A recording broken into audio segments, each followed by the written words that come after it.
Welcome eight physics learner platform. आज जिस topic को हम डिस्कस करेंगे वो है हमारा विवर्तन या डिफ्रैक्शन। ऑप्टिक्स की इस लेक्चर सीरीज में हम लोगों ने जिन तीन इंपॉर्टेंट घटनाओं की चर्चा की थी, जिनमें से एक है आपकी व्यतिकरण, दूसरी है विवर्तन और तीसरी है ध्रुवण, तो उस घटना में हम आज विवर्तन वाले टॉपिक को स्टार्ट करेंगे। जिस प्रकार से हमने व्यतिकरण की घटना को कंप्लीटली डिटेल में डिस्कस किया था, ठीक उसी प्रकार से विवर्तन की घटना को भी हम यहां पर समझेंगे और हर चीज को सिस्टमेटिक तरीके से विजुलाइज करते हुए देखेंगे, ताकि जो कॉन्सेप्ट इसके संदर्भ में आपका बने वो एकदम साउंड कॉन्सेप्ट हो। बिल्कुल कहने का मतलब है कि चीजें आपको बहुत आसानी से समझ में आ जाए। तो आइए हम विवर्तन वाले टॉपिक को स्टार्ट करते हैं। तो देखिए, सबसे पहले हम विवर्तन के बारे में ये जानते हैं कि विवर्तन होता क्या है। मैं आपको बहुत ही सिंपल तरीके से ये बताता हूं कि विवर्तन को आप किस प्रकार से विजुलाइज कर सकते हो। सपोज कीजिए कोई भी प्रकाश तरंग अपने मार्ग में चल रही है और उसके मार्ग में मान लीजिए आपने कोई अवरोध कर दिया। जैसे मान लीजिए ये कोई प्रकाश तरंग आ रही है और आपने उसके मार्ग में क्या कर दिया, कोई अवरोध उत्पन्न कर दिया। तो ये जो अपने सीधी रेखा में प्रकाश गमन कर रहा है वो इस अवरोध के कारण क्या होगा, इससे टकराएगा और टकरा करके मुड़ जाएगा। जैसे मान लीजिए प्रकाश तरंग आई, ये टकराई और ये मुड़ गई। जब मुड़ेगी तो इस अवरोध के पीछे का जो क्षेत्र है, जिसको हम कहते हैं ज्यामितीय छाया क्षेत्र, शैडो रीजन, यानी जहां इसकी छाया बनती है, उसमें वो प्रकाश तरंग क्या होगी, जाकर के फैल जाएगी। तो इस प्रकार की जो घटना होती है उसको हम कहते हैं विवर्तन। इसके लिए इंग्लिश में एक शब्द काम में आता है बेंडिंग ऑफ बीम्स। जो भी बीम है, जो भी प्रकाश तरंग जो बीम के रूप में आ रहा है, उसके मुड़ जाने को हम क्या कहते हैं, विवर्तन कहते हैं। ये तो एक बेसिक सी परिभाषा हो गई। इसको आप थोड़ा और अच्छे एग्जाम्पल से भी समझ सकते हो। आप इस एग्जाम्पल को अपने घर पर भी आराम से कर सकते हो। कैसे? आप एक काम कीजिएगा, किसी रूम में आप जहां अंधेरा हो एकदम, ठीक है, आप एक गत्ते को लीजिए, जो भी आपका गत्ता होता है, और एक हाथ में टॉर्च लेना आप, और फिर आप देखिएगा उस गत्ते में पहले आप हल्का सा छेद करना, ठीक है ना, होल करना, और आप उसमें फिर टॉर्च की रोशनी डालोगे तो इस गत्ते के पीछे वाला जो क्षेत्र होगा उसमें आपको लाइट ऐसे सीधी जाती हुई नहीं बल्कि यहां से निकलेगी और इस प्रकार से फैलती हुई दिखाई देगी। तो हुआ क्या, जो लाइट सीधी रेखा में आ रही थी, इस अवरोधक या द्वारक, दो वर्ड आएंगे, एक आएगा अवरोधक जो रोकता है, एक आता है द्वारक जो आगे जाने देता है। तो जब इस छेद से लाइट गुजरेगी तो आपको फैलती हुई नजर आएगी। ये एक्सपेरिमेंट आप बहुत आसानी से कर सकते हो। तो क्या समझे आप, प्रकाश तरंग का अपने मूल मार्ग से विचलन ही एक तरह से क्या कहलाता है, विवर्तन कहलाता है।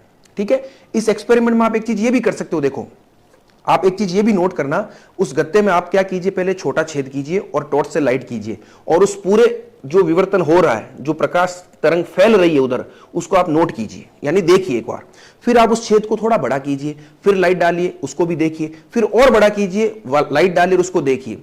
आप तीनों केस में ये पाओगे कि जब छिद्र छोटा था तब लाइट बहुत तेजी से प्रसारित हो रही थी, ऐसे फैलती हुई आपको नजर आ रही थी। लेकिन जब छेद को जैसे से आप बड़ा करोगे, उसका जो प्रसरण है वो तुलनात्मक रूप से आपको कम दिखाई देगा। तो ये घटना क्या होगी उसको भी मैं यहां पर आपको डायग्राम से बताने वाला हूं। ठीक है, एक अच्छा एग्जाम्पल मैं आपको और बता देता हूं। हम पहले क्या करेंगे, जो भी चीजें लिखनी होगी वो सब लिखी हुई है मेरे, आपको मैं आराम से बता दूंगा। पहले थोड़े एग्जाम्पल से आप चीजों को समझिए। एक एग्जाम्पल आप ये भी कर सकते हो कि जैसे मान लीजिए मैं जिस रूम में खड़ा हूं, आप मान लो किसी भी रूम में खड़े हो, ठीक है, आपके ऊपर मान लीजिए कोई लाइट है, और जनरली हमेशा देखते हैं कि जब भी लाइट ऑन करते हैं तो आपकी परछाई बनती है। सपोज कीजिए आप अपने हाथ को ही लीजिए, आप जैसा ये हाथ है मेरा, ये मान लीजिए अभी तो इस रूम में आपको दिखाई नहीं देगा, आप खुद एक्सपेरिमेंट करके देखना। कोई भी टेबल, सामने आपके टेबल हो, ऊपर लाइट हो, तो जैसे ही आप लाइट लगाओगे तो इस हाथ की परछाई आपको टेबल पर दिखाई देगी। ठीक है, अब दिखाई दे गई, क्यों दे गई, क्योंकि जब लाइट सीधी रेखा में आ रही थी, इससे टकराएगी तो इसके जो पीछे का क्षेत्र है वहां पर फैल जाएगी। तो जो इसकी शेप है, उस शेप को, वो शेप आपको क्या देगी, टेबल पर दिखाई देगी। अब हो क्या रहा, आप देखना, आप उस एक्सपेरिमेंट को करके देखिएगा कि जैसे ही आप हाथ को ऊपर, नीचे या ऊपर की तरफ ले जाओगे तो वो जो हाथ की शेप आपको टेबल पर दिखाई दे रही है, वो एक केस में तो आपको थोड़ी धुंधली या ऐसे थोड़ी धुंधली नजर आएगी, और एक केस में बहुत शार्प नजर आएगी। यानी एक केस में तो आपको जो हाथ एकदम स्पष्ट रूप से उस टेबल पर दिखाई देगा, और एक केस में हाथ उतना स्पष्ट रूप से दिखाई नहीं देगा। हालांकि हाथ की आकृति तो बनी हुई दिखाई देगी, लेकिन वो उतनी स्पष्ट नहीं होगी। अब कब होगी इसको आप सोचिएगा, देखना, आप स्वयं करके देखिएगा। जब आप हाथ को उस टेबल से दूर रखते हो या दूर ले जाते हो तो वो जो परछाई बनी वो कम शार्प बनी, धुंधली धुंधली बनी, और जब आप हाथ को पास ले जा रहे हो तो वो परछाई ज्यादा शार्प बनेगी। कहने का क्या मतलब हो गया, आप देखिए, जैसे ही आपने लाइट डाली, विवर्तन की घटना होगी और वो प्रकाश नीचे की तरफ जाकर के फैल जाएगा। अब जितना ऊपर लोगे उसको फैलने का अवसर ज्यादा मिलेगा, फैलने का अवसर अगर ज्यादा मिल रहा है तो जो नीचे परछाई बनेगी वो तुलनात्मक रूप से कम साफ होगी, ठीक है ना, उतना अच्छा कॉन्ट्रास्ट नहीं होगा। लेकिन जैसे ही आप हाथ को नीचे ले जा रहे हो तो उस प्रकाश को, क्योंकि नीचे तो टेबल का मतलब हो गया एक तरह से पर्दा जहां पर आपको प्रतिरूप मिल रहा है, तो उस प्रकाश को फैलने का अवसर कम मिल रहा है, तो जो इमेज है वो शार्प बनेगी। आप और नीचे ले जाओगे तो इमेज और शार्प बनेगी। तो ये भी घटना किसको दर्शा रही है? विवर्तन को दर्शा रही है। तो ये जो मैंने छोटे मोटे आपको 2-3 एग्जाम्पल बताए हैं, उन एग्जाम्पल से आप आराम से समझ सकते हो कि बेसिकली विवर्तन क्या है। सिंपल से अर्थों में, प्रकाश तरंग जो अपने सरल रेखीय पथ पर आ रही है, रास्ते में अगर कोई भी अवरोध है उससे टकराएगी और उस अवरोध के ज्यामितीय छाया क्षेत्र में प्रवेश कर जाएगी। ये घटना ही क्या कहलाती है? विवर्तन कहलाती है। अब देख लीजिए मैंने जो लिखा है, आराम से देखिए। मैंने यहां पर विवर्तन की परिभाषा लिखी है कि प्रकाश तरंगों का, एक मिनट, प्रकाश तरंगों का किसी संकीर्ण रेखा छिद्र या अवरोधक, दो शब्द देखो, एक तो है रेखा छिद्र, एक ही अवरोधक। जैसे मान लीजिए आपने कोई भी इस तरह से लाइन बना दी, वो तो हो गया अवरोधक। और एक मान लीजिए आपने क्या किया, ये जो लाइन थी उसको बीच में से ऐसे कुछ ही पार्ट को हटा दिया, तो ये क्या बन गया? एक संकीर्ण रेखा छिद्र बन गया, स्लिट बन गई, स्लिट। ये तो अवरोधक और ये एक संकीर्ण रेखा छिद्र। तो यहां से तो लाइट रुक जाएगी और इस भाग से लाइट निकल जाएगी। तो वापिस देखिए, जब प्रकाश तरंगों का किसी संकीर्ण रेखा छिद्र या अवरोधक के किनारों से टकराकर मुड़ने, जैसे ही किनारों से टकराएगी मुड़ जाएगी, तथा, एक मिनट,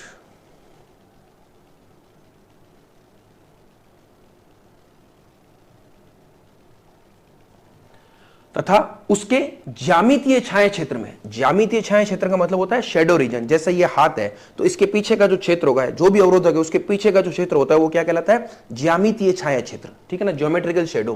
तो ज्यामितीय छाया क्षेत्र में प्रसरित हो जाने की घटना प्रकाश तरंगों का विवर्तन कहलाती है। जो मैंने बोला है वही मैंने यहां पर लिखा है।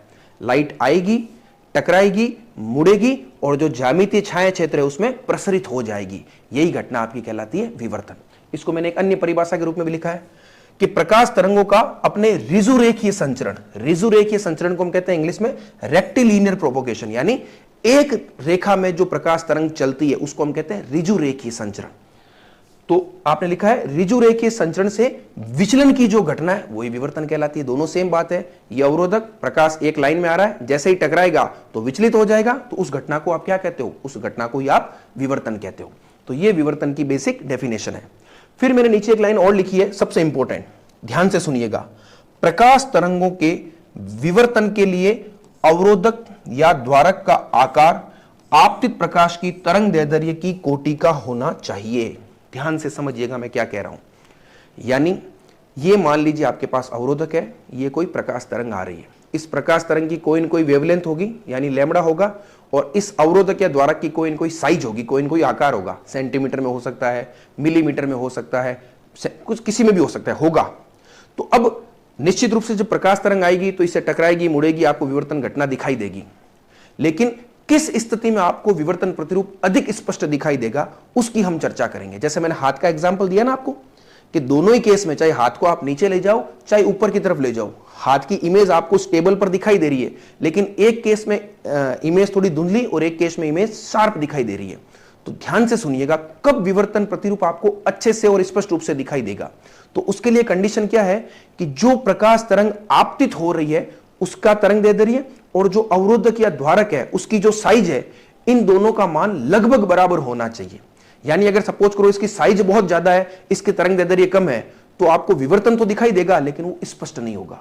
अब मान लीजिए इसकी साइज कम है, इसकी तरंग दैर्ध्य ज्यादा है, तब भी विवर्तन स्पष्ट दिखाई नहीं देगा। लेकिन जितनी इसकी तरंग दैर्ध्य है उतनी उसकी अगर कोटि है, यानी उसकी साइज उतनी है लगभग, तो उस स्थिति में आपको विवर्तन बहुत अच्छे से प्रेक्षित होगा। सबसे इंपॉर्टेंट लाइन है ये, बहुत इंपॉर्टेंट, कि विवर्तन के लिए क्या जरूरी है?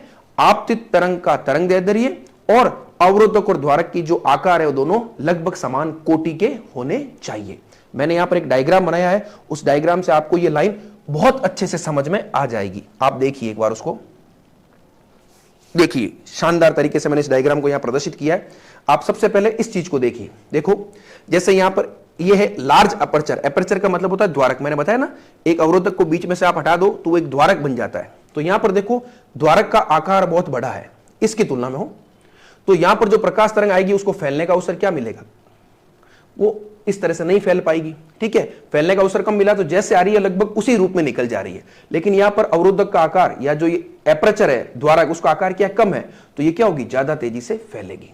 दोनों केस को देखिए आप, यहां अवरोधक यानी द्वारक का आकार जो है, स्लिट जो अपर्चर है आपका, जिसको हम कहते हैं द्वारक, दो शब्द है अलग अलग, कंफ्यूज मत होइएगा, द्वारक और अवरोधक। द्वारक का मतलब हो गया जो जाने का द्वार प्रदान करे, तो ये रास्ता थोड़ा चौड़ा है, ये रास्ता कम है, तो इस कम वाले रास्ते में आपको विवर्तन प्रतिरूप एकदम अच्छे से दिखाई देगा। देखो लिखा है ना, हाई लेवल ऑफ डिफ्रेक्शन, विवर्तन बहुत ज्यादा लेवल पर होगा। क्यों? क्योंकि ये जो साइज होती है वो लगभग जो प्रकाश तरंग आपतित हो रही है उसकी कोटि की है, लेकिन यहां पर साइज बड़ी है, प्रकाश की तरंग दैर्ध्य कम है, तो आपको विवर्तन इतना स्पष्ट रूप से दिखाई नहीं देगा, या जो डिफ्रेक्शन होगा वो लो लेवल का होगा, लार्ज लेवल पर डिफ्रेक्शन नहीं होगा। इस केस में देखिए, इस केस में large wavelength, high level of deflection.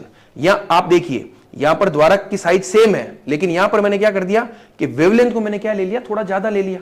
तो ज्यादा ले लिया, इसका मतलब क्या हो गया, वो वेवलेंथ इस द्वारक की कोटि की हो गई। तो जब द्वारक की कोटि की होगी तो आपको जो डिफ्रेक्शन मिलेगा वो हाई लेवल का मिलेगा, यानी प्रकाश तरंगे आपको स्पष्ट रूप से मुड़ती हुई और ज्यामितीय छाया क्षेत्र में प्रसरित होती हुई दिखाई देगी। तो इन डायग्राम से आप आराम से समझ सकते हो, बहुत आराम से इस डायग्राम को आप देखिए, और जो मैंने विवर्तन की परिभाषा बताई है उसको दिमाग में सोचिए, और फिर आप जज करोगे तो आपको अच्छे से पता चल जाएगा कि किस प्रकार से हाई लेवल डिफ्रेक्शन कब होगा।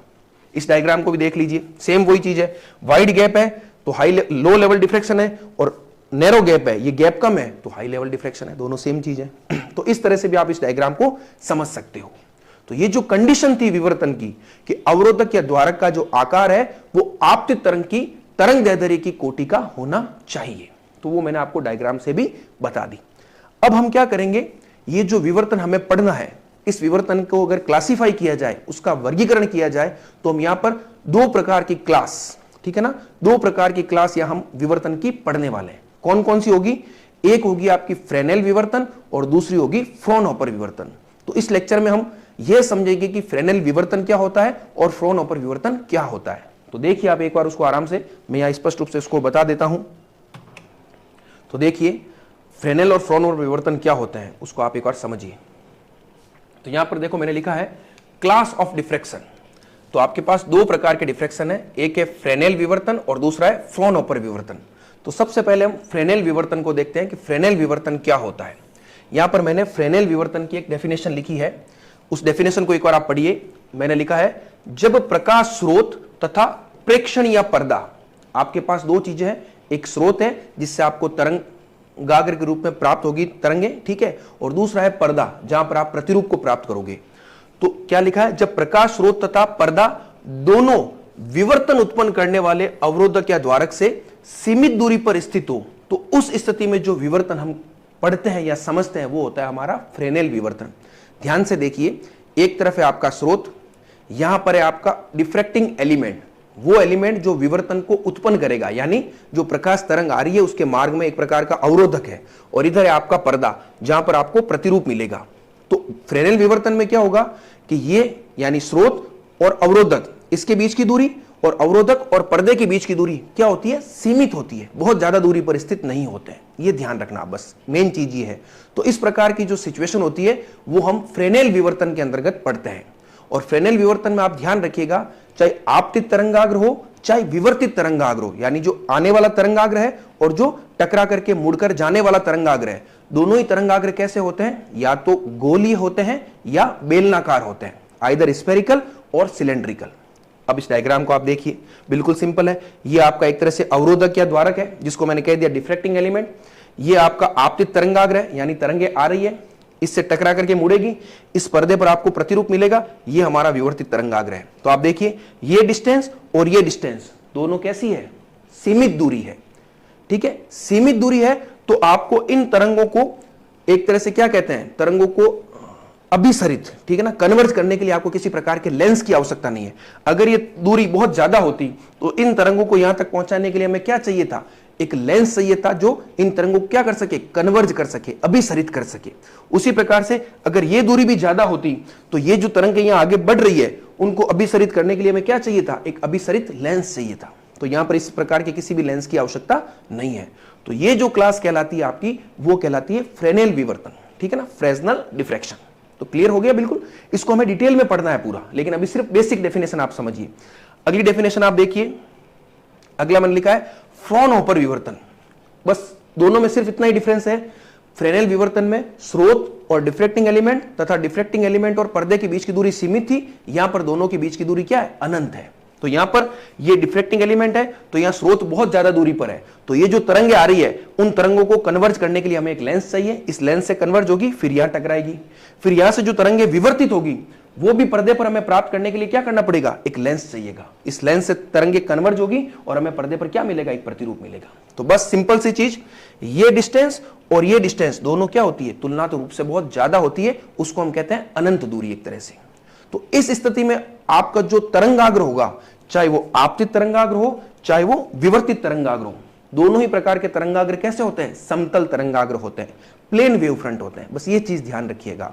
तो ये इंपॉर्टेंट डिस्क्रिप्शन था किसका, फ्रेनेल विवर्तन और फ्रॉनहोफर विवर्तन का, जो मैंने क्लियर आपके सामने समझा दिया है कि किस प्रकार से आप फ्रेनेल और फ्रॉनहोफर विवर्तन को समझोगे। अब हम क्या करेंगे, एक एक करके इन दोनों ही क्लास को बहुत डिटेल में पढ़ने वाले हैं। जिस प्रकार से हमने इंटरफेरेंस में जितने भी प्रकार के आपके इंस्ट्रूमेंट्स थे, चाहे वो न्यूटन रिंग्स वाला हो, चाहे माइकलसन इंटरफेरोमीटर हो, चाहे फेब्री पेरो व्यतिकरण मापी हो, उनको हमने डिटेल में पढ़ा था और हर एक इंस्ट्रूमेंट से किस प्रकार से आपको पैटर्न मिल रहा था उसको हमने डिस्कस किया था। ठीक उसी प्रकार से हम इन दोनों ही क्लास को डिटेल में डिस्कस करेंगे, वो हम नेक्स्ट लेक्चर में करेंगे। तब तक आप इस लेक्चर को बहुत ढंग से सुनिए और समझिए, ठीक है। अब हम इसका QR कोड भी जनरेट कर लेते हैं। तो आप इस QR कोड को सेव कर लेना, तो इससे आपको पैनल PDF भी आसानी से मिल जाएगी, ठीक है। तो नेक्स्ट लेक्चर में हम लोग अब एक एक करके इन दोनों क्लास को डिटेल में डिस्कस करने वाले हैं। Thank you.